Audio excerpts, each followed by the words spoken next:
Emitir certificados. Primero y antes que nada, mis bienvenidas con todos. Realmente estamos muy contentos de que nos unan, nos acompañen en esta jornada.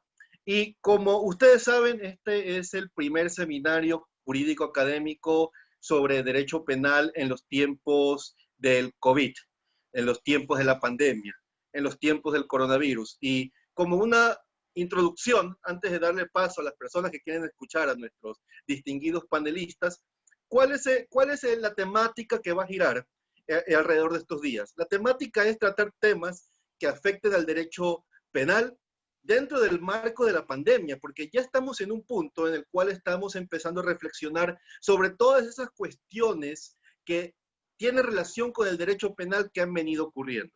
Algunas han sido bastante públicas, bastante sonadas, y más que desde una perspectiva política, hay que verlo desde una perspectiva jurídica, es decir, desde la perspectiva de cómo el derecho puede responder ante estas situaciones. Asimismo, hay muchas otras situaciones ya más jurídicas y más de tipo procesal y más de tipo dogmático que hay que tomar en cuenta. Y eso es muy importante, porque un abogado es mitad y mitad. Es saber y es hacer. Y esas dos cosas se juntan en el saber hacer. Así que, dicha esa introducción, ustedes ya saben que en este primer día, son 3 días que vamos a tener, va a ser el día de hoy, viernes, mañana sábado y este domingo, en el cual cada día contaremos con 2 ponentes que representan a lo mejor de la abogacía en el Ecuador actual. Hoy tendremos, y más adelante diré ya su currículum con mayor propiedad, pero tenemos al doctor Allen Brevera y al doctor Jorge Ortega.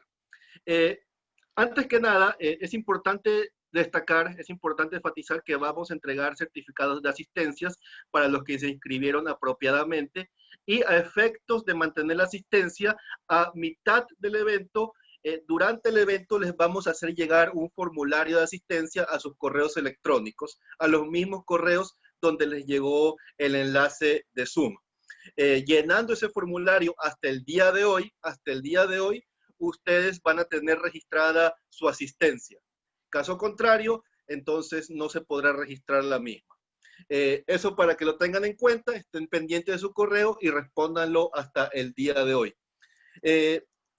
Ahora, no estoy seguro, estamos esperando unas palabras muy gentiles del presidente en funciones del Colegio de Abogados del Guayas, el abogado Fabián Llanes. No sé si el doctor Llanes esté conectado para que nos dé unas palabras de apertura a este evento académico.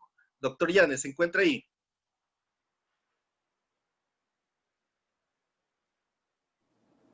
No sé si me escuchan, por favor.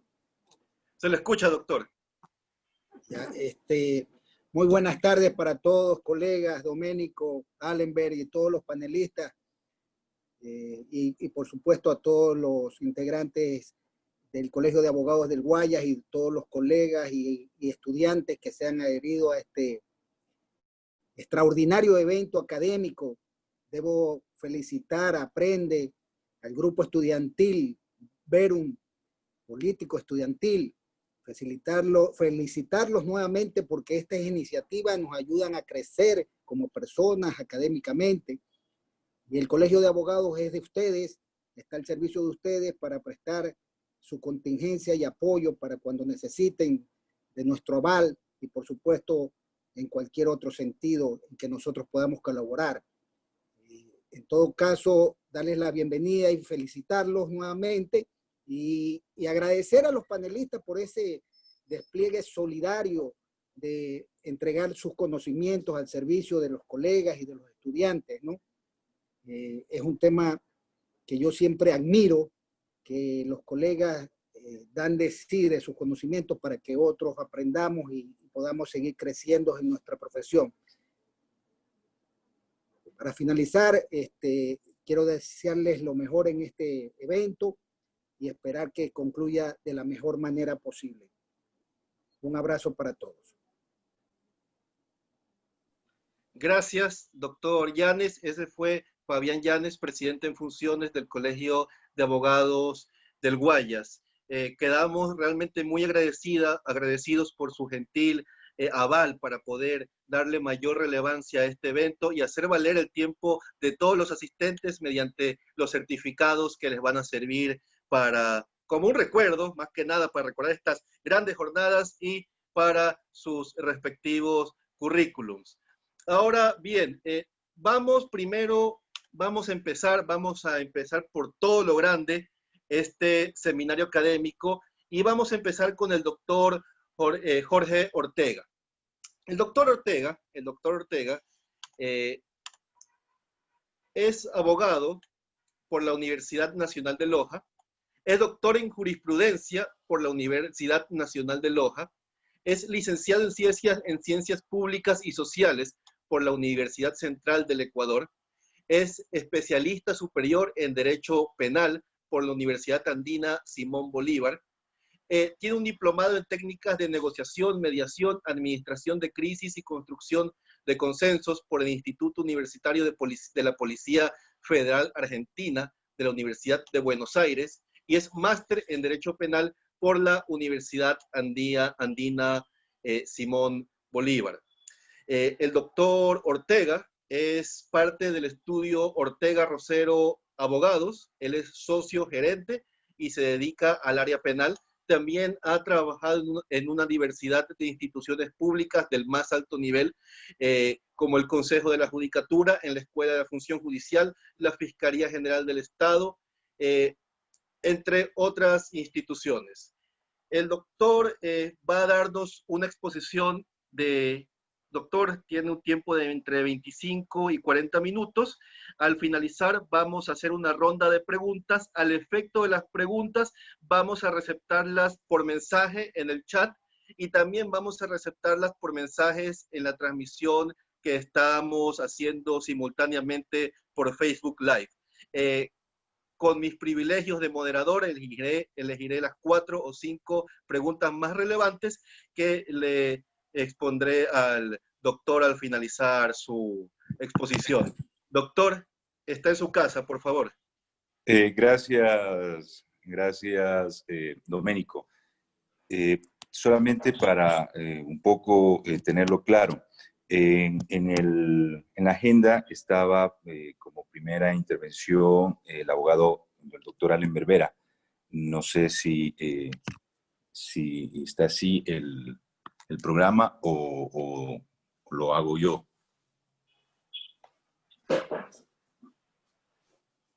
Sí, doctor, en nuestro cronograma me sale que el primer interviniente es usted. Ya, perfecto, muy bien. Muchas gracias. Bueno, ya a las órdenes.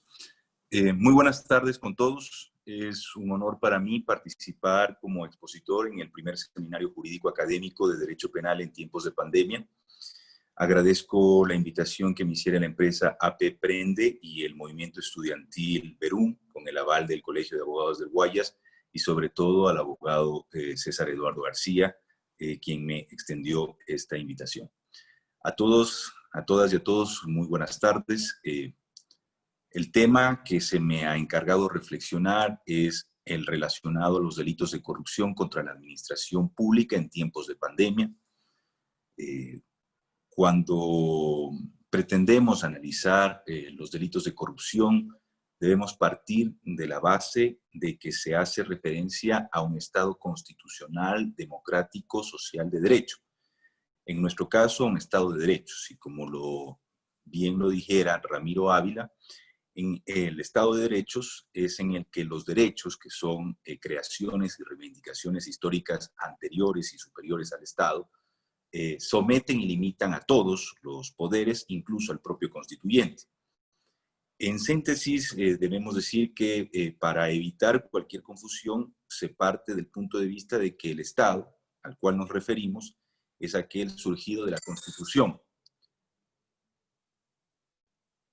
a la cual están sujetos todos los poderes del Estado. Como diría Edgardo Dona, todos deben obediencia a la ley por sobre el partido o movimiento político de turno, la corporación a la que representen, y es más, por sobre sus propios intereses y deseos. Entonces, para hablar de corrupción, entonces nos centramos en esta suerte de Estado constitucional de derechos. A partir de allí desarrollamos el concepto de corrupción. La llamada corrupción de los funcionarios públicos ha pasado en América Latina a ser casi una constante. Esta situación es aprovechada por aquellos que intentan reemplazar la política por gerentes empresariales, con la creencia de que la cosa pública es parte del patrimonio privado y que la llegada a la función pública en cualquiera de sus jerarquías tiene como consecuencia el acrecentamiento del patrimonio propio en perjuicio del pueblo en general. De ahí la importancia entonces de volver sobre estos temas, no para solucionarlos a través de sanciones o penas, porque siguen siendo en este y en cualquier ámbito de último ratio, sino para precisarlos en vista al respeto al principio de legalidad. A decir de Garzón Valdés, al hablar de corrupción se suele enfocar el fenómeno desde dos perspectivas. La primera, la denominada perspectiva de modernidad, visión según la cual la corrupción sería un fenómeno típico de regímenes políticos no evolucionados, por lo que cuanto menor sea el grado de desarrollo de una sociedad política, mayor probabilidad habrá de casos de corrupción. Sin embargo, la realidad cotidiana de países altamente industrializados y supuestamente modernizados, donde también hay corrupción, pone de manifiesto que esta tesis no resulta válida. Entonces se plantea una segunda visión al respecto, que es la denominada perspectiva de la moralidad, que tiende a establecer una relación directa entre coacción y corrupción, según la cual el grado de corrupción varía inversamente con el nivel de consenso en el poder, con el nivel democrático. Sin embargo, esta correlación entre mayor democracia y menor corrupción, recordemos que la primera visión era mayor desarrollo y menor corrupción, en esta es mayor democracia y menor corrupción, tampoco resulta sostenible a nivel empírico. Países con menos libertades pueden ser menos corruptos que los de democracia plena. Podríamos decir entonces que el concepto de corrupción está vinculado con el sistema normativo, dentro del cual se produce el acto o la actividad calificada como corrupta. Esta postura conlleva entonces a rechazar la concepción habitual según la cual el fenómeno de la corrupción sería únicamente político y obliga a abandonar también la idea de que hablar de corrupción hay que hacerlo necesariamente en referencia a una persona que detenta un poder. No necesariamente la corrupción se enfoca en ámbitos exclusivamente políticos o entre personas que detenten un poder. Los deberes posicionales, entonces, están delimitados por las reglas que definen la posición que se trate, por la que la corrupción implica un acto de deslealtad con respecto al sistema normativo. No hablamos entonces ya de mayor o menor desarrollo, mayor o menor democracia, para justificar de alguna manera o forma por qué existe corrupción. La vamos a enfocar desde el ámbito exclusivamente normativo. Repito, los deberes posicionales están delimitados entonces por estas reglas, por estas normas, que definen la posición de que se trata. Por lo que entonces la corrupción implicaría un acto de deslealtad con respecto a la norma, con respecto al sistema normativo que lo rige. En todo acto de corrupción, el autor parte de que el acto corrupto requiere, además del decisor, de una o más personas decisoras o no. Es así que se trata entonces de una infracción participativa en la que una de las partes intenta influenciar en el comportamiento de la otra a través de promesas, amenazas, prestaciones, prohibiciones por el sistema normativo. Es así entonces que aterrizamos ya en nuestro problema, en nuestro tema problema. Intentando dar un concepto, digamos, y pretendiendo responder a la pregunta de qué es la corrupción, diríamos que se trata del mal uso que el funcionario público le da a su tarea dentro del Estado. Tarea regulada por la ley, por este sistema normativo. ya sea en la actividad económica como en el mandato político, que puede ser en beneficio propio o de terceros. En esencia, se puede afirmar que el núcleo de la corrupción significa que una persona que tiene un deber concreto de desempeñar un cargo realiza, ya sea por acción o omisión en el ámbito de su función o de su competencia regulada, acciones ilícitas en provecho propio o de terceros.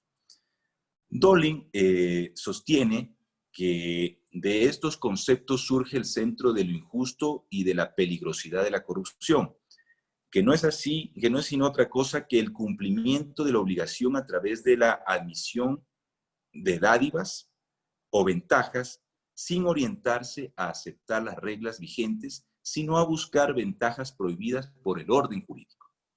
En consecuencia, tal funcionario ya no cumple con los fines de la organización en la cual la sociedad confía, sino que por el contrario le produce un daño. El bien jurídico protegido, entonces, en estos delitos, básicamente, a decir de Asua Batarrita, es el buen funcionamiento de la administración pública en todas sus esferas. La obligación de la administración de servir con objetividad a los intereses generales, con pleno sometimiento a la ley y al derecho, el sometimiento al principio de legalidad de la misma en la actividad administrativa. En nuestro ordenamiento jurídico se encuentran estos delitos llamados de corrupción en la sección tercera denominada Delitos contra la eficiencia de la administración pública, en el capítulo quinto denominado Delitos contra la responsabilidad civil, del título cuarto, infracciones en particular, dentro del libro primero, infracción penal de nuestro Código Orgánico Integral Penal. Y constan de 17 tipos penales que van desde el artículo 278 al artículo 294 del Código Orgánico Integral Penal. El sujeto activo de estos delitos son las autoridades y funcionarios públicos. Se trata de un delito especial propio. Sin embargo, hay otros delitos cometidos por autoridades y funcionarios públicos fuera de este título, como son, entre otras, la desaparición forzosa, la de lesa humanidad, etc. De otra parte, en dicha sección se incluyen delitos que pueden cometer particulares también, como incumplimiento de decisiones legítimas, ataque o resistencia, entre otros. Entonces, dentro de esta sección encontramos delitos especiales, es decir, que requieren la calificación del sujeto activo de la infracción, y también se encuentran otros delitos dentro de este marco del bien jurídico protegido, como lo ha denominado nuestro legislador, de la eficiencia a la administración pública, que puedan cometer delitos, tipos penales que también pueden cometer otros particulares, sin perjuicio también de que los delitos que son exclusivos por ser especiales, por tener un sujeto activo calificado, también puedan acarrear una responsabilidad de particulares que no ostenten esta calidad en virtud de lo que señala nuestra Constitución. Se considerará entonces funcionario público todo el que por disposición inmediata de la ley o por elección o por nombramiento de autoridad competente participe en el ejercicio de funciones públicas. Un poco haciendo un resumen hasta este momento, diríamos que entonces para hablar de estos delitos de corrupción hemos planteado un escenario desde un punto de vista de un Estado constitucional de derechos. Hemos analizado que existen dos visiones. La una, la visión de la perspectiva de la modernidad, la otra, la perspectiva de la moralidad. La una, a mayor desarrollo, menor corrupción, la otra, a mayor democracia, menor corrupción. Y luego hemos analizado un poco y explicado que no necesariamente, y ya en el plano práctico, esto es verdad, y que podríamos entonces decir que la corrupción se genera en virtud de un sistema normativo que regula las funciones o digamos, la capacidad de actuar de un funcionario público o de una persona dentro de un marco normativo. Si se sale de este marco normativo, entonces pues vulnera estas reglas o estas normas con las cuales debe manejarse. Hemos dicho que el bien jurídico protegido, entonces, en este tipo de delitos, es el buen funcionamiento de la administración pública en todas sus esferas. Hemos aterrizado a nuestro Código Orgánico Integral Penal, que consta de los delitos contra la eficiencia de la administración pública de 17 tipos penales, que van desde el artículo 278 al artículo 294. Hemos dicho que el sujeto activo de estos delitos son las autoridades y funcionarios públicos, que se trata de un delito especial propio. Sin embargo, hay otros delitos cometidos por autoridades que no están dentro de estos tipos penales, pero que también son exclusivos estos delitos de funcionarios públicos o agentes del Estado, como los delitos de lesa humanidad, delitos de desaparición forzosa, etc. Y hemos explicado, nos estamos entrando a explicar ahora qué es el funcionario público, cómo se lo podría definir el funcionario público, un poco haciendo un breve resumen de lo que hasta el momento va de la exposición, porque veo que se están conectando varias personas y me piden que lo haga. Bien, avancemos entonces. Digamos que se considera funcionario público todo el que por disposición inmediata de la ley o por elección o por nombramiento de autoridad competente participe en el ejercicio de funciones públicas. El artículo 4 de la LOCEP indica que serán servidoras o servidores públicos todas las personas que en cualquier forma o en cualquier título trabajen, presten servicios o ejerzan un cargo, función o dignidad dentro del sector público. Nos encontramos ante delitos que solo pueden cometer las autoridades o funcionarios públicos, salvo la excepción incluida por lo prescrito en la Constitución, como decía, en el artículo 233, que incluye a personas que participen en delitos de peculado, cohecho, concusión y enriquecimiento ilícito, aun cuando no tengan las calidades antes señaladas. Estamos ante delitos especiales que pueden ser propios e impropios, según que el sujeto activo tenga que ser necesariamente un funcionario público o particular. Dentro de los propios se pueden distinguir los comunes o especiales, según que el delito pueda ser cometido por cualquier funcionario o solo por una clase determinada de funcionario, como sucede con el prevaricato, por ejemplo, que se encuentra igual dentro del capítulo 5 en el artículo 268. Se podría haber reducido el catálogo de delitos como una cláusula general para algunos supuestos, mientras que para otros hubiera sido suficiente con ubicar la agravante del numeral 19 del artículo 47 de nuestro Código Orgánico Integral Penal, que indica que aprovechar su condición de servidor o servidor público para el cometimiento de un delito. Pero bueno, ya sabemos que a nuestro legislador le encanta elaborar tipos penales que tienen nombres y apellidos, como el artículo 288, 290, el 288, por ejemplo, de nuestro Código Orgánico Integral Penal, que tiene nombre y apellido, se llama 30S. Tenemos el artículo 293, por ejemplo, que tiene nombre y apellido, que fue pues, por el tema de mascarilla. Y, por ejemplo, también el artículo 294, que es el abuso de facultades, que da cuenta de los abusos que se cometían en las escuelas superiores de policía o militares. En cuanto a la participación en la comisión del delito de terceros, que no son funcionarios, los denominados extraneus, cuando un particular extraneus participa en el delito especial propio cometido por un funcionario intraneus, dicho particular habrá de responder por su participación delictiva en otras legislaciones conforme al principio de accesoriedad. ¿Qué quiere decir esto en relación con el delito realmente ejecutado? Que no tienen la misma sanción los particulares que cometen estos delitos frente a las sanciones que podrían o merecerían el funcionario público al cometer este delito. Pero moderando la penalidad en la aplicación de un atenuante también podría considerarse una suerte de atenuante el no ser el funcionario público, por analogía derivada de la ausencia de la condición especial de funcionario.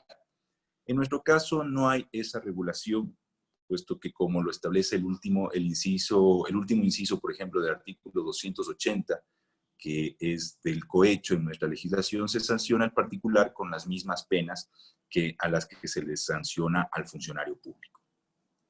Se plantea entonces el problema de la doble incriminación, pudiendo violarse a veces el principio del no bis in idem.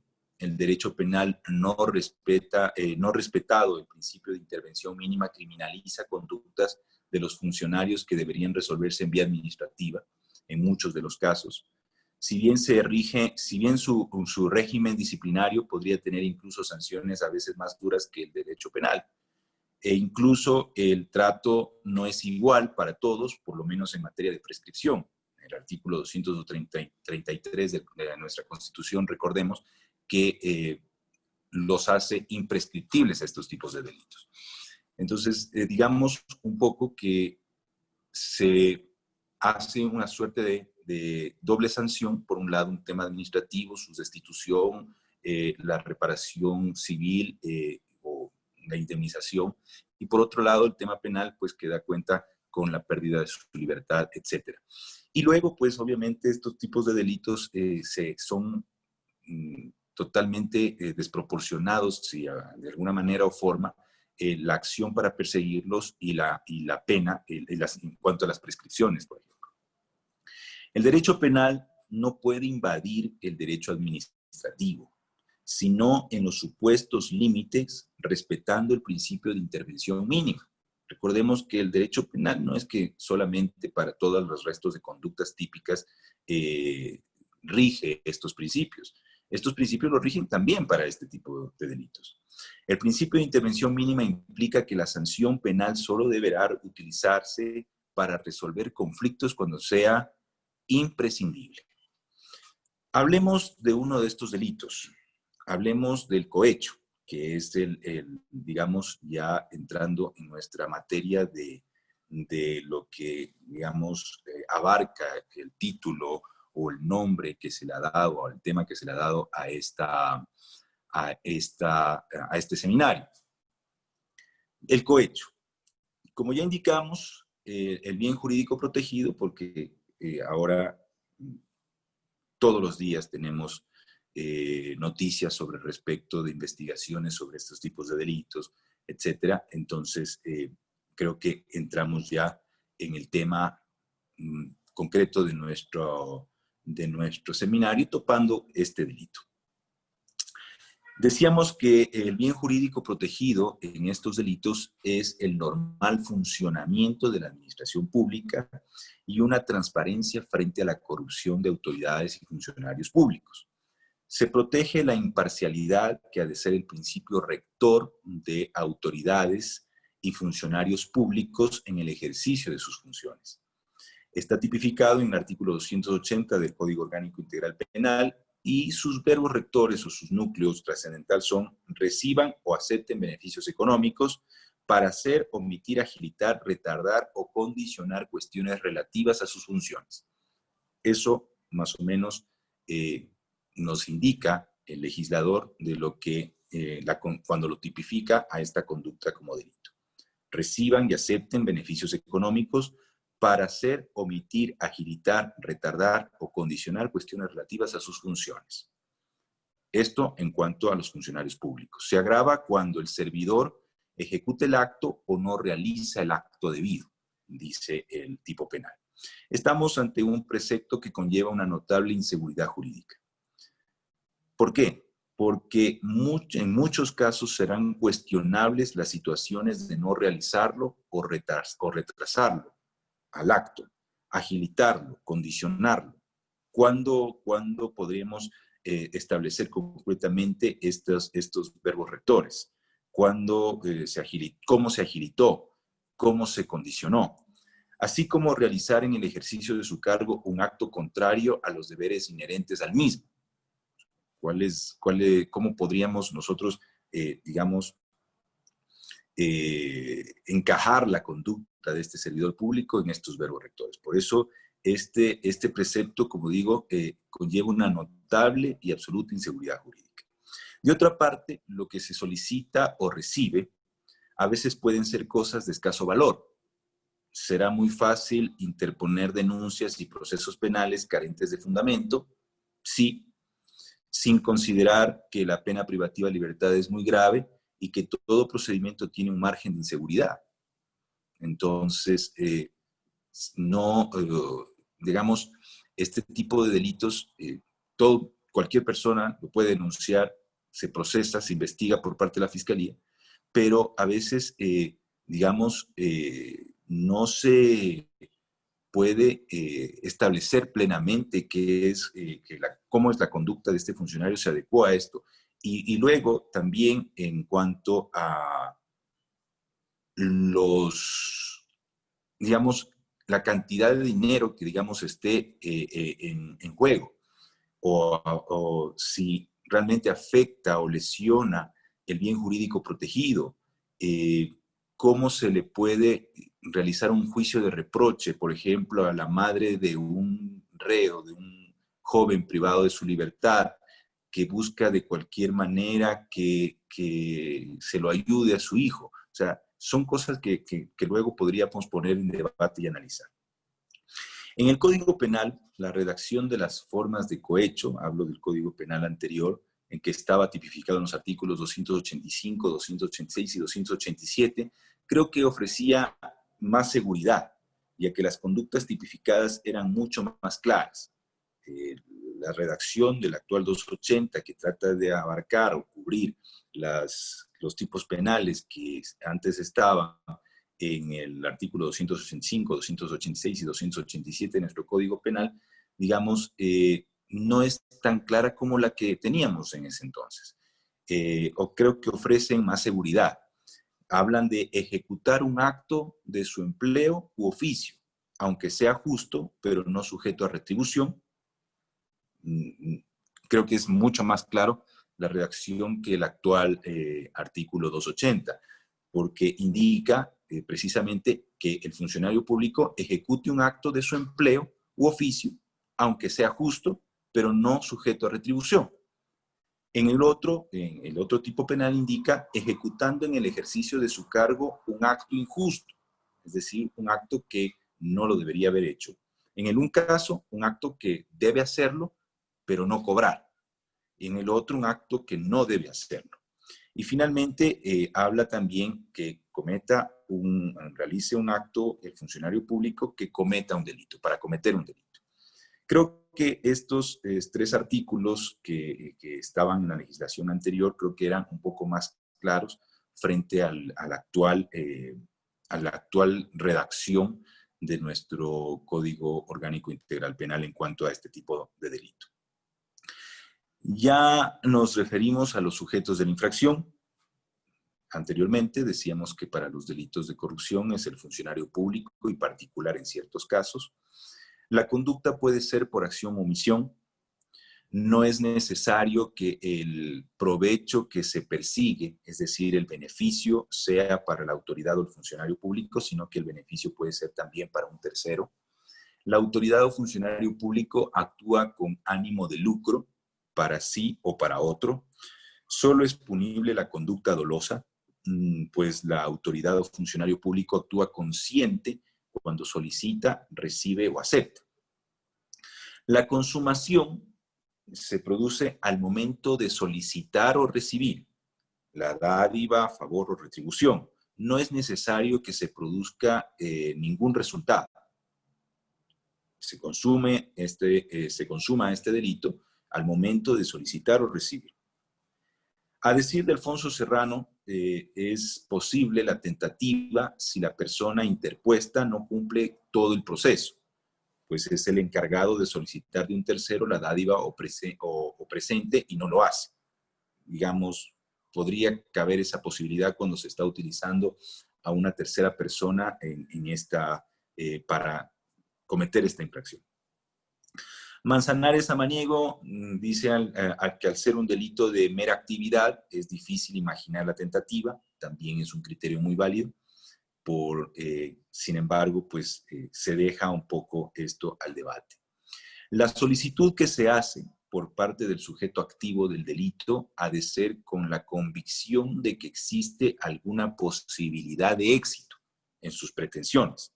Puede ocurrir que se pida algo imposible de realizar por el funcionario o que sea incompetente para ello, en cuyo caso podría hablarse de cualquier otro delito menos de cohecho, una estafa o un tráfico de influencias, o entre otros. ¿Cabe concurso con otros delitos? Sí, puede ser el prevaricato, el mismo tráfico de influencias. Entonces, en nuestra legislación no se contempla la posibilidad de un cohecho posterior o subsiguiente, es decir, cuando se recibe o solicita una recompensa con posterioridad a la conducta llevada a cabo por la autoridad o funcionario público en sus respectivos casos, como recompensa por la conducta descrita en el cohecho. La consumación del delito tiene lugar en el momento de admitir la dádiva o regalo que le fueren ofrecidos en consideración a sus funciones. Por tanto, si el regalo o la dádiva no tiene ninguna relación con la función que desempeña la autoridad o funcionario público que lo recibe, no se comete delito, incluso cuando el beneficio sea para un tercero. Es sabido, o alguna práctica hay, de que pues, se le obsequie algo al presidente de la República por ser presidente de la República, pero no por eso quiere decir que lo está comprometiendo o le está cohechando para que, digamos, si pudiera hacerlo, lo adjudicara a un contrato, por decirlo así. Habrá que excluir de este delito las dádivas o regalos de escasa importancia, que suelen ser habituales y que se hacen en función de la amistad personal, ajena, por supuesto, al acto que se realiza en consideración a la función que desempeña. Eso también tenemos que tenerlo claro. El cohecho cometido por particulares se contemplan dos supuestos.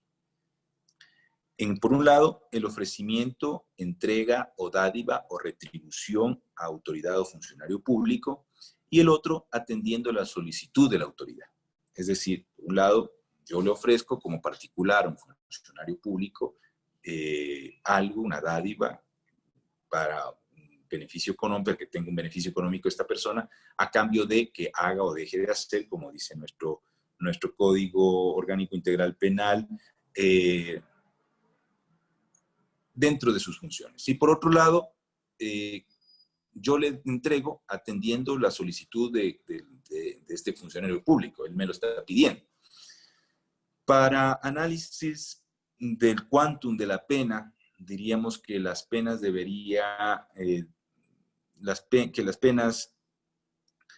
ser inferiores, de alguna manera, o atenuadas para los particulares que para las autoridades o funcionarios públicos. Si es un delito cuyo bien jurídico protegido es la eficiencia de la administración pública, podría ser así, ya que la exigibilidad de la conducta debe ser mayor para los funcionarios públicos, que para los particulares. La situación es todavía más clara cuando la iniciativa del cohecho parte de la autoridad funcionaria. En este caso, el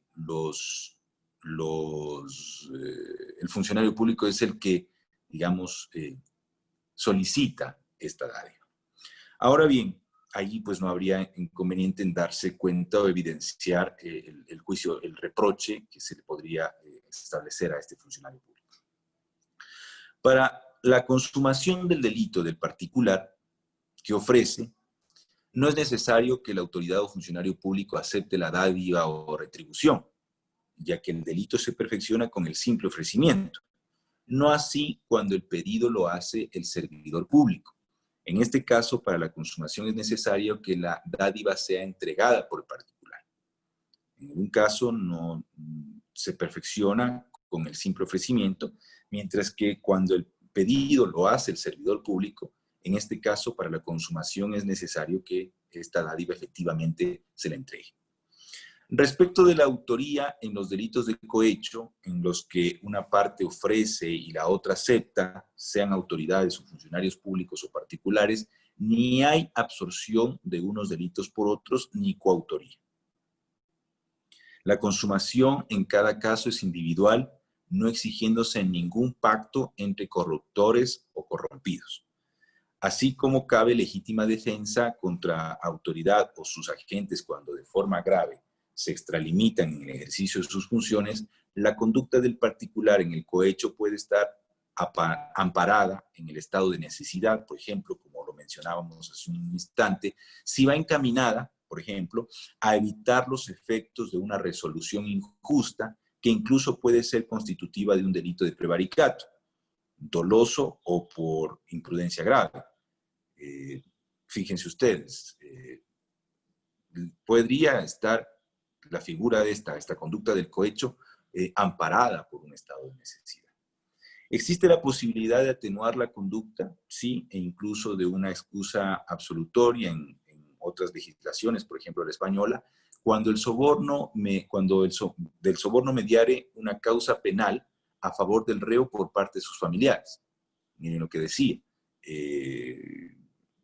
En una causa penal, en una causa criminal, se podría, digamos, llegar a atenuar la conducta del que quiere cohechar o inclusive una excusa absolutoria por parte de uno de estos familiares, por parte de un familiar de esta persona. La pena puede ser reducida obedeciendo a lógicos criterios de menor exigibilidad y reprochabilidad. Eso, nuestra legislación nos da un mínimo y un máximo en cuanto a la imposición de las penas, y en ese ejercicio de los magistrados, de los jueces, deben pues considerarse estos particulares. La menor exigibilidad y reprochabilidad cuando se trate de un familiar o persona ligada por relaciones de afectividad, por ejemplo, en un caso penal. Finalmente, digamos, podría quedar exento de pena por el delito de cohecho el particular que, habiendo accedido ocasionalmente a la solicitud de esta dádiva, denuncie el hecho. Si me está solicitando un funcionario público una dádiva o algo, y yo lo denuncio, pues puedo, digamos, me estaba pidiendo reiteradamente, puedo denunciarlo, sería una suerte de cooperación. Un ejemplo único en la historia en cuanto al tratamiento de este delito es el denominado caso Arroz Verde, que, digamos, nos señala, por ejemplo, en la sentencia, una sentencia bastante extensa, pero con muchísimos errores a mi criterio, y que debería ser objeto de estudio y análisis en un seminario exclusivamente para eso. Por ejemplo, hablábamos las calidades de autores mediatos por instigación.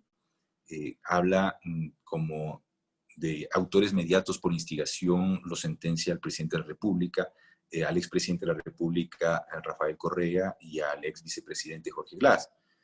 Cuando analizamos estas calidades en las que, o este tipo de autoría o participación en cuanto a nuestra legislación y en cuanto al delito de cohecho propiamente dicho, no cabe, no encontramos un criterio lógico, jurídico, técnico, legal para aquello.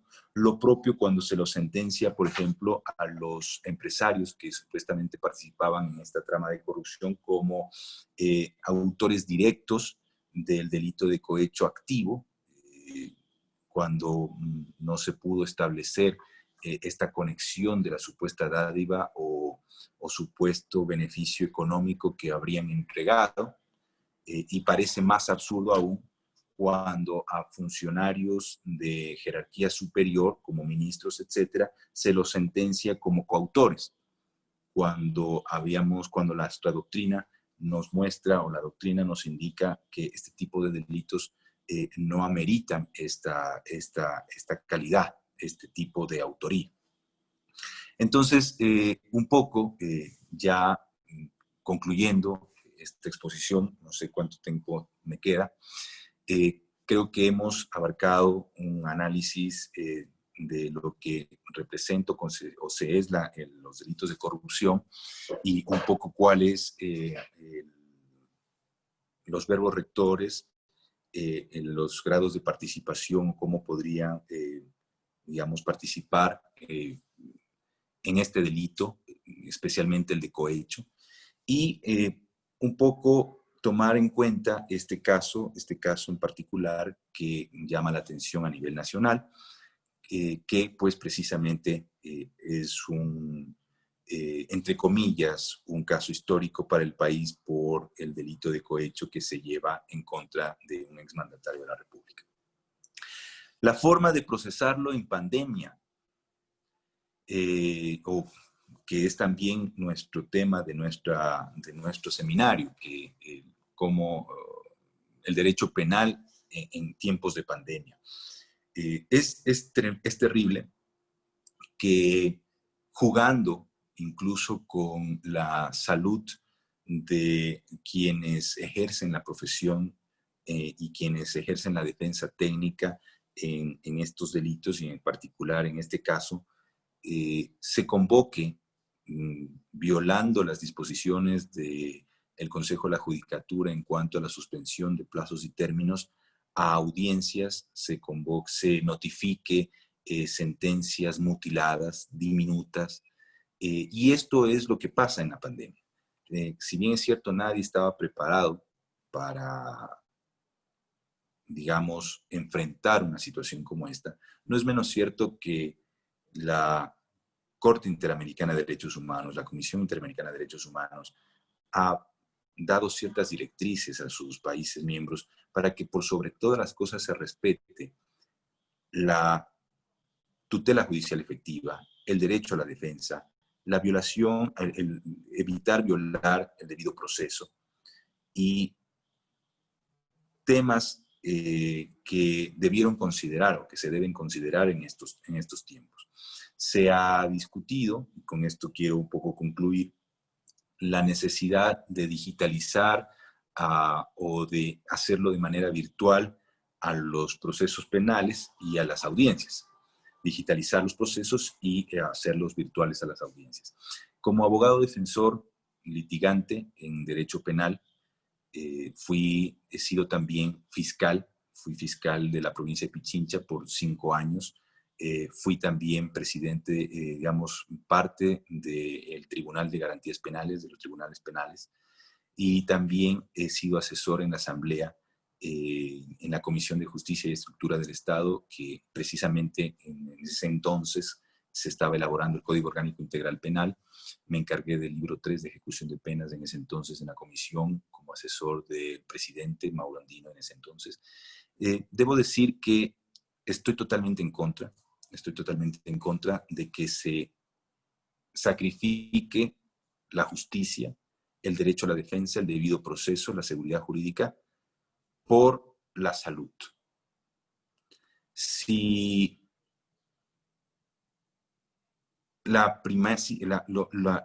digamos, lo más grave, si bien es cierto hay que proteger la salud, no es menos cierto que quienes tienen la obligación de garantizar las condiciones óptimas para que se desarrollen las audiencias es precisamente la propia función judicial. Si ella no cuenta con estas condiciones o con estas garantías óptimas para velar por la salud de las personas, no puede afectarla con esto el debido proceso, el derecho a la defensa. En ese sentido, considero que en tiempos de pandemia se deben buscar mejores o mayores alternativas que no necesariamente tengan que ser virtuales, porque el litigar, el defender, el escuchar, debe ser un acto en el que se deba garantizar la inmediación entre el propio abogado defensor y su cliente, como el de la parte acusadora y los jueces que observan o que están, digamos, llevando una audiencia. Mi posición será que habremos que esperar.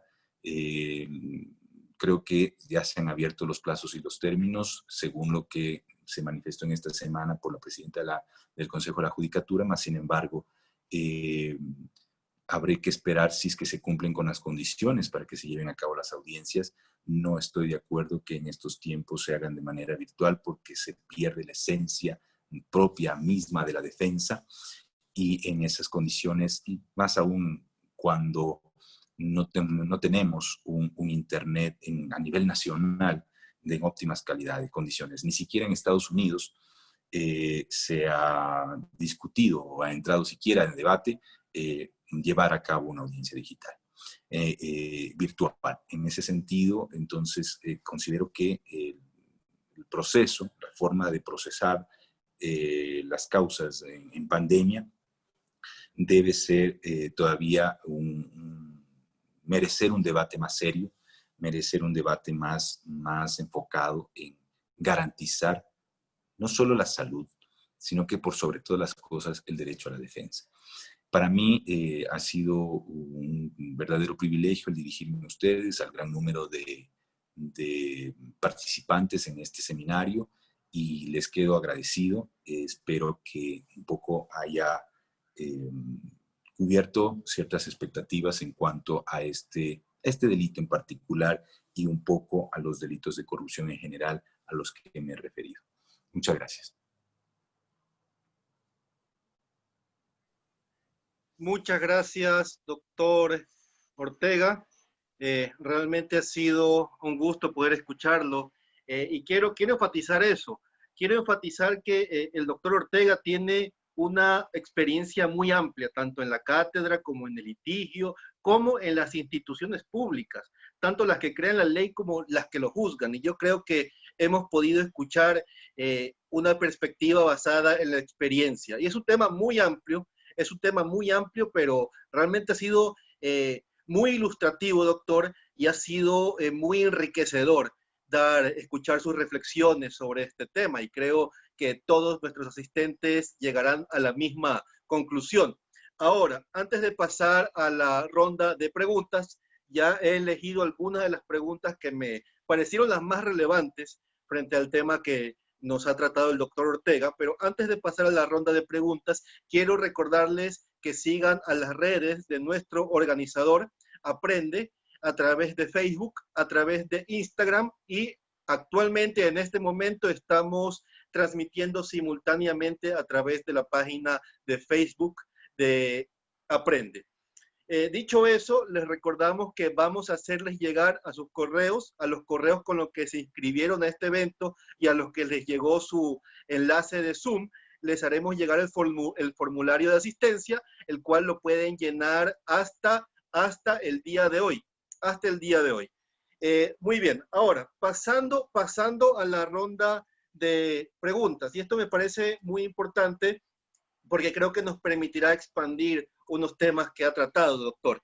Y bueno, la primera pregunta que he seleccionado es la de Alexis Paguay, que pregunta: si los derechos son irrenunciables, ¿por qué los políticos hacen y desechan a su antojo la norma constitucional, puesto que ante la realidad que padece el país no son sancionados respectivamente? ¿Esto no viola el principio de legalidad e igualdad? ¿Qué solución se puede dar ante este problema? Le doy la palabra, doctor. Bueno, decíamos un poco en la exposición que los delitos de corrupción se enmarcan entonces dentro de aquello de que viola un marco normativo, un marco regulador, el sistema normativo que rige a un Estado, o que rige las funciones, o que delimita las funciones del funcionario público o la autoridad. En ese orden de ideas, el funcionario público conoce, sabe, comprende y entiende cuáles son sus funciones, cuáles son sus atribuciones, cuáles son sus competencias y hasta dónde puede él desarrollarlas. Más allá de eso, realizar una conducta que sea contraria a sus funciones, pues obviamente, y si esta conducta se encuentra tipificada por el parte del legislador en el catálogo de delitos, es una infracción. Y lastimosamente, como yo decía, se hace por los políticos de alguna manera, no todos, o aquel funcionario público que llega, no todos, a un determinado cargo o función con una visión empresarial, pensando que los bienes públicos son o pueden ser utilizados a su libre disposición y como manera o forma fácil de incrementar su patrimonio particular. Entonces, creo que la mentalidad va en que los que ejercen cargos públicos, el funcionario público, la autoridad o aquellas personas que desean hacer política, encuentren realmente el sentido o el fin de lo que es la política. No podemos digamos, por unos cuantos, pensar o considerar que la política o el ejercicio público solamente tiene esta finalidad, este afán de enriquecimiento personal. Creo que y me refiero a un enriquecimiento económico personal, porque el ejercicio público es un enriquecimiento personal formidable. En los años en los que yo he sido funcionario público, para mí ha sido la mejor maestría. No ha habido mejor maestría que el ejercicio público, porque realmente allí es donde uno conoce de lleno o puede tener la posibilidad de conocer de lleno todas las aristas y todas las vicisitudes que se pueden presentar en un campo, en un momento que no necesariamente en el sector privado o en el ejercicio libre de la profesión, por ejemplo, podrán llegar a tenerlas. Múltiples situaciones que se conocen en el sector público. Entonces yo pienso que un poco tratando de responder a la pregunta de nuestro participante dentro de este seminario, es que debemos ser conscientes de lo que realmente nosotros como seres humanos, como profesionales, estamos, para qué estamos, conscientes de nuestro compromiso y nuestra obligación cuando ocupamos un cargo público o un cargo de elección popular, no se diga, en este sentido, en el respetar, por sobre todo, nuestra Constitución. ¿Qué dice nuestra Constitución al respecto? Miren ustedes, en el artículo en el artículo 1, precisamente, en el artículo 1, en el inciso segundo dice: la soberanía radica en el pueblo, cuya voluntad es el fundamento de la autoridad, y se ejerce a través de los órganos del poder público de las formas de participación directa previstas en la Constitución. Y luego, en el artículo, si mal no me equivoco, 83, perdón, en el artículo 83, numeral 8, administrar honradamente y con apego irrestricto a la ley el patrimonio público y denunciar y combatir los actos de corrupción. Y en el numeral 11 indica asumir las funciones públicas como un servicio a la colectividad y rendir cuentas a la sociedad y a la autoridad de acuerdo con la ley. Entonces, yo creo que también un poco debemos ser conscientes en cuanto a nuestro aporte como profesionales, como conocedores de la rama o materia por la cual nos postulamos a cumplir con estos deberes, con estos mandatos, no solo constitucionales, legales, sino también morales. Y yo creo que los delitos de corrupción que pues afectan a nuestras sociedades deben empezar allí, en entender, en comprender una persona cuán importante y cuán respetuoso debe ser el ejercicio de su cargo o función cuando cuando llegue pues, a ostentarlo dentro del sector público. Excelente respuesta, doctor. Ahora, en relación a esa pregunta, yo quiero tomarme un privilegio de moderador y complementarla. Creo que muchas de las preguntas que nos han hecho giran en torno a esto y quiero relacionarlo con una idea. Y usted conoce muy bien el criminólogo, el sociólogo Sutherland, que él hablaba de los criminales de cuello blanco.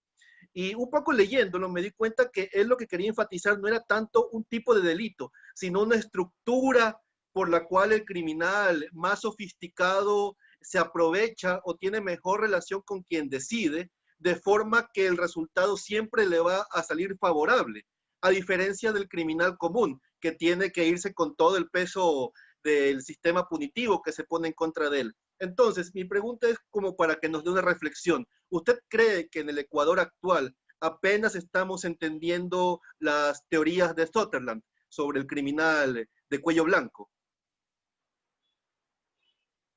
Bueno, Claro, él patentizó, digamos, o fue el creador de esta definición de denominar a este tipo de delitos como los de cuello blanco. Yo creo que en el Ecuador hace falta mucho que hacer. ¿En qué sentido? En varios campos. Primero, el entendimiento de que el servicio público es un servicio a la colectividad, altruista, y que no es el que va o el que llega a este cargo porque no puede desarrollarse en el sector privado, sino porque es una de las mentes más brillantes o son profesionales brillantes, conocedores de su materia que quieren aportar no solamente en el campo privado, sino en el campo público para un bien común para todo un país. Segundo, que yo creo que yo creo que reducir de alguna manera la corrupción sería dar ideas, como una idea suelta, podría ser un poco evitar sistematizar los procesos, digamos, las operaciones, sistematizar las operaciones, hacerlas más dinámicas, menos una operación contractual, por ejemplo, hacerla menos, que no tengan tanta comunicación, contacto entre quien deba solicitar este contrato entre el sector público y el privado, que sea un abanico más grande de posibilidades en las que puedan participar empresas de mejor o mayor forma, que no haya estos privilegios de los lobbies, que se llaman. Luego, creo que también nos hace muchísima falta en el sistema judicial. El combatir la corrupción también tiene absoluta responsabilidad del sistema judicial. ¿En qué sentido? En el sentido de que si una investigación penal, una investigación procesal, no cumple con ciertos requisitos o parámetros del debido proceso, la seguridad jurídica, etc., puede que se deje en la impunidad. Se deje en la impunidad a los verdaderos responsables de los delitos. Y también, que es lo más grave, se afecte o se sancione o se criminalice a inocentes. Porque recuerden ustedes que una investigación mal llevada nos puede llevar a esto, a un error judicial grave, en el que se deje en la impunidad, por un lado, pero por otro lado, también se afecte a un inocente. Entonces yo creo que el combate a la corrupción, creo que tiene digamos, tenemos que todavía, el Ecuador, cumplir ciertos, digamos, estamos en deuda en muchos frentes, desde el aspecto personal del funcionario, de la persona, del profesional que desea ingresar al sector público, como los sistemas operativos dentro del sistema, dentro del sector público, y finalmente también la manera de cómo combatirlo, cómo perseguirlo. Si no tenemos una investigación adecuada, una investigación precisa, podemos dejar en la impunidad muchos delitos. Entonces, y muchos culpables pueden seguir pululando por las calles y haciendo política y volviendo al ejercicio público. Pero también se corre el riesgo, que es lo más grave, de que también se persiga a personas inocentes o que solamente la persecución penal sea en función de cumplir con ciertos compromisos políticos también. Recordemos que el derecho penal es un ejercicio del poder, sin lugar a dudas, y que no puede estar, digamos, separado. Pero al menos lo que se espera y se aspira es que la Agencia de Persecución Penal Estatal, que en este caso es la Fiscalía General del Estado, cumpla su rol objetivo. Y en ese orden de ideas, creo que podríamos de alguna manera reducir la corrupción y de estos delitos de cuello blanco, que afectan no tan visiblemente como aquellos delitos, estos delitos toscos, groseros, como los define un poco Zaffaroni, que es el robo, el delincuente común, ¿no?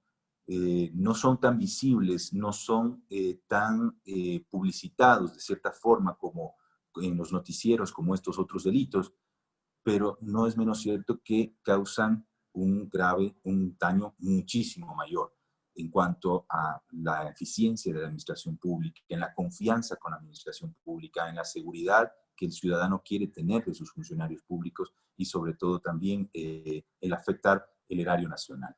Entonces, yo creo que un poco por allí esos tres muy, digamos, desde un plano bastante alejado de llegar ya a establecer soluciones o alternativas, pero que creo que podríamos por allí empezar, es lo que considero deberíamos trabajar o que debería trabajar el país para reducir o minimizar la corrupción. Gracias, doctor. Y bueno, esas dos primeras preguntas realmente giran en torno a una temática que estoy viendo que en el foro se llama bastante. ¿Cómo se trabaja con este fenómeno corrupción desde un deber ser? ¿O por qué a ciertas personas se les trata de una forma y por qué a otras personas se les trata de otra? Y yo creo que ese es un debate que más que de derecho, de abogados, es un debate que se está formando bastante en la sociedad ecuatoriana como tal. Ahora, las siguientes dos preguntas, son 4 preguntas que he elegido, las siguientes 2 preguntas son un poquito ya más concretas respecto a ideas procesales de estos delitos. Cosme Rafael Santos le pregunta, en estos delitos, ¿qué pasa con la reparación integral de la víctima?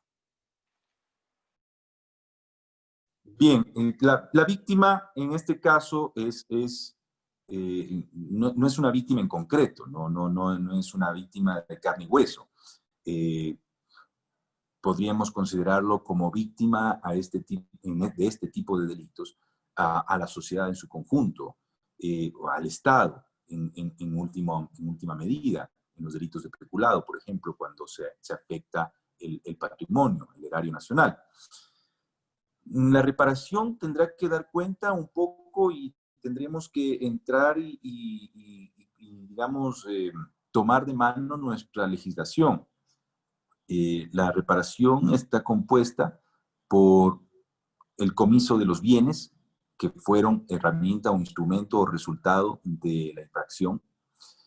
También como medidas podría ser, entre otras, el prohibirle que ingrese nuevamente al sector público como funcionario público, lo cual de hecho existe ya en nuestra legislación, está tipificado así y es casi una cadena perpetua porque se puede llegar hasta 25 años de inhabilitación para el ejercicio de la actividad política o pública cuando haya sido sentenciado o sancionado un funcionario público por estos delitos.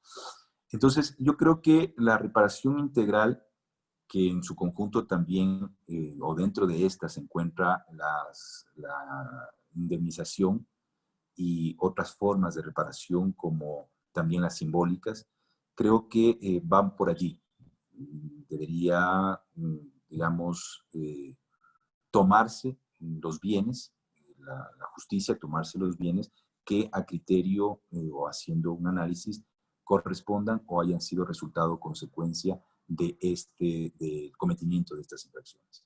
De allí a más, les recuerdo, ¿no?, que el fin del derecho penal no es el económico. O sea, el fin del derecho penal es la sanción y la sanción es la privación de la libertad. Subsidiariamente, por desarrollo de la jurisprudencia internacional a través de las sentencias de la Corte Interamericana de Derechos Humanos, se ha venido hablando esto de la reparación integral, etcétera, como una parte o una forma también que debe constar en la sentencia, pero pues el fin es la privación de la libertad. Entonces, por eso yo también en el desarrollo de la conferencia hablaba y decía, ¿qué tanto puede ser merecedora una conducta de estas de una condena penal cuando existen otras formas también de sanción administrativo civil? Y en este tema, en el tema civil, podríamos, creo, más bien enfocarnos en recuperar aquellos, digamos, recursos que hayan sido malversados, recursos públicos que hayan sido malversados. Entonces yo creo que un poco también los delitos, las conductas, el tránsito social es diverso, es variado para solamente darle una sola respuesta, solo darle una respuesta penal. Entonces, como variada es nuestras interacciones sociales, también variadas deben ser las respuestas que los legisladores y que el Estado tenga frente a estas conductas. La siguiente pregunta es de Diego Torres. Diego le pregunta, es muy común ver que los funcionarios cuando son acusados de delitos de corrupción tienden a huir. ¿Qué medida debería ser establecida para evitar esto? Puesto que la prisión preventiva es de última ratio y depende del criterio del juez. Miren, aquí, ¿por qué se huye? Porque no hay seguridad, no hay seguridad jurídica.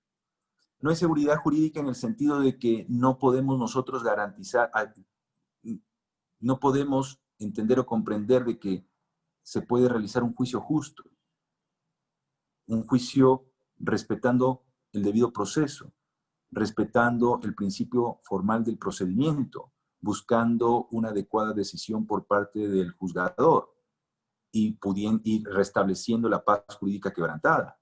Estos son los fines del proceso penal que Roxin manifiesta. El respeto irrestricto al principio formal del procedimiento, lo que se traduce en debido proceso. Buscar una adecuada decisión por parte del legislador, del juez, lo que se traduce en lealtad procesal. Y finalmente restablecer la paz jurídica quebrantada, lo que se traduce en el respeto a las decisiones de jueces debidamente motivadas. Si una persona no entiende, digamos, observa que no existen estas garantías, creo que cualquiera de nosotros busca, por sobre todas las cosas, su libertad. No creo que ninguna persona vaya libre y voluntariamente a ir a la cárcel. Nadie que está privado de su libertad está libremente allí porque él lo quiso.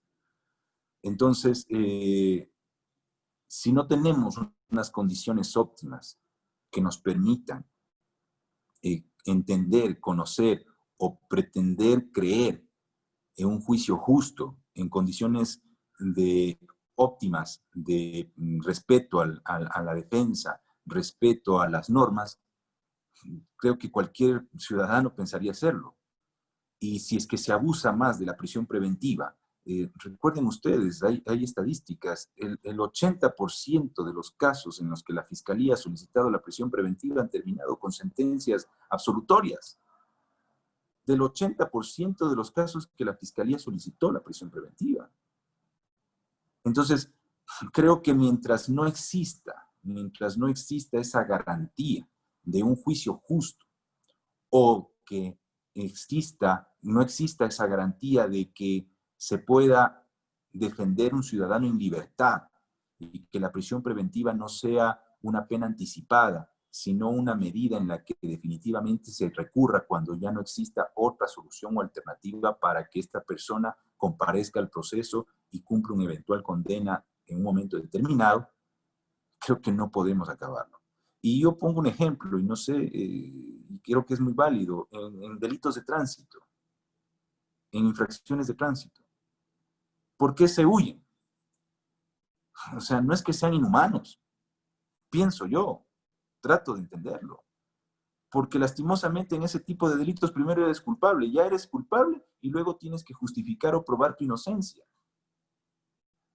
Y resulta esto muy válida y excelente la pregunta y aplaudo esta pregunta porque genera un debate mucho más profundo sobre respecto del abuso de la prisión preventiva, sobre si realmente existen juicios justos en el país, si las resoluciones que emiten los jueces son lo suficientemente motivadas, con argumentos sólidos, que den cuenta de que realmente las partes queden conformes.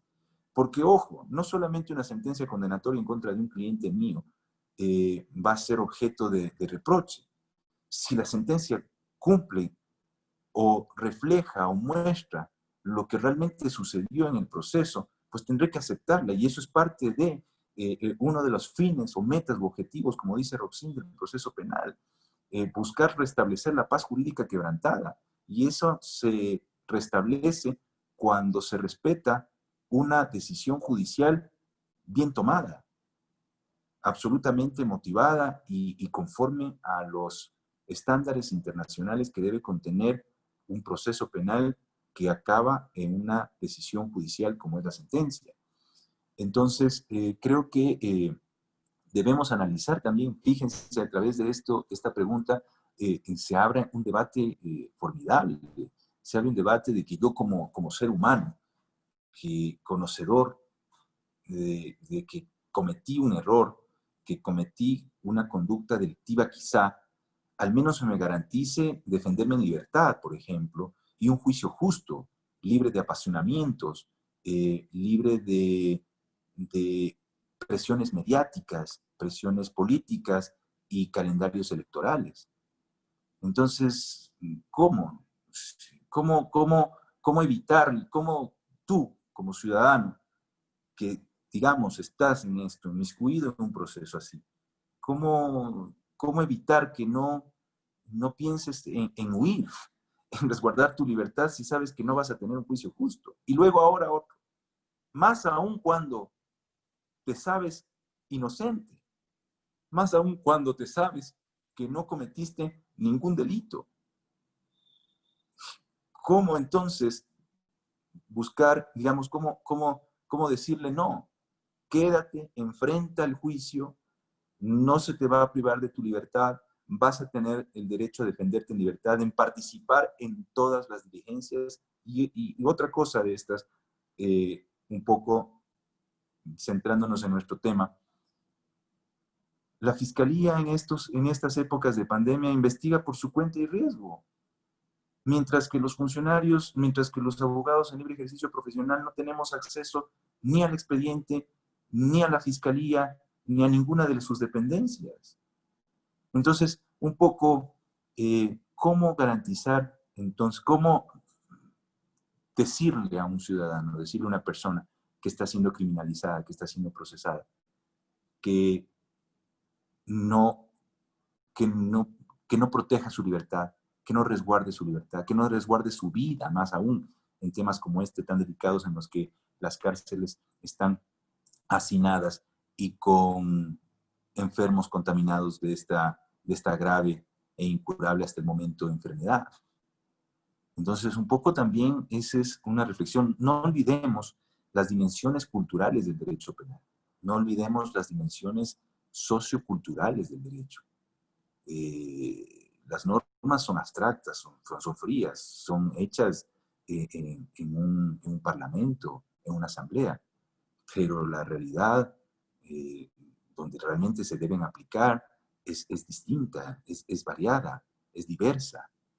Entonces, estas dimensiones sociológicas que debemos nosotros comprender también deben entenderlos los funcionarios públicos, los jueces y las agencias de persecución penal, para hacer y comprender los juicios de reproche y hacerlos de mejor manera o forma, porque cada ciudadano, cada persona que está siendo procesada, y ojo, cualquiera de nosotros puede ser en cualquier momento criminalizado, ninguno de nosotros está exento a que podría en algún momento determinado de su vida llegar a un proceso penal. Entonces, creo que deben ser conscientes de esto, de estas dimensiones sociológicas, culturales, que mucha falta nos hace que reflexionen y entiendan nuestros operadores de justicia. Gracias.